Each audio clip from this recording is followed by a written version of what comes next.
বাংলাদেশের অভ্যন্তরীণ রাজনীতিতে ভারতের ভূমিকা দীর্ঘদিন ধরেই আলোচনার বিষয়। সম্প্রতি ভারতের পররাষ্ট্র মন্ত্রণালয়ের মুখপাত্র রণধীর জয়সওয়ালের বক্তব্য সেই আলোচনায় নতুন মাত্রা যোগ করেছে। তিনি স্পষ্ট করেছেন, বাংলাদেশে ভারতের হাইকমিশনের কর্মকর্তা নিয়মিত বিভিন্ন রাজনৈতিক ও সামাজিক পক্ষের সঙ্গে যোগাযোগ রাখেন এবং জামাত ইসলামীর সঙ্গে যোগাযোগকেও সেই সাধারণ কূটনৈতিক প্রক্রিয়ার অংশ হিসেবেই দেখতে হবে। এই মন্তব্য আসে এমন এক সময়ে যখন জামাতের আমির শফিকুর রহমান আন্তর্জাতিক গণমাধ্যম রয়টার্সকে দেওয়া সাক্ষাৎকারে জানান, তার সঙ্গে ভারতের কূটনীতিকদের বৈঠক হয়েছে এবং তা গোপন রাখার অনুরোধও করা হয়েছিল।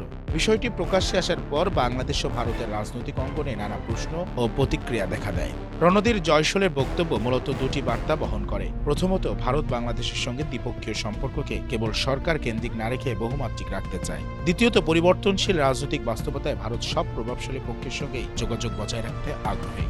বিশ্লেষকদের মতে এই অবস্থান দক্ষিণ এশীয় কূটনীতির বাস্তববাদী ধারাকেই প্রতিফলিত করে। ভবিষ্যৎ বাংলাদেশের রাজনৈতিক বিন্যাস যেমনই হোক, ভারত নিজস্ব কৌশলগত স্বার্থ আঞ্চলিক স্থিতিশীলতা নিশ্চিত করতে আগেভাগেই সংলাপের দরজা খোলা রাখতে চেয়েছে। অতএব জামাতের সঙ্গে যোগাযোগ নিয়ে ভারতের এই ব্যাখ্যা শুধু একটি তাৎক্ষণিক প্রতিক্রিয়া নয়, বরং এটি বাংলাদেশের রাজনীতিতে নতুন কূটনৈতিক সমীকরণের ইঙ্গিত বহন করে। শাহরিয়ার রহমান, জনকণ্ঠ।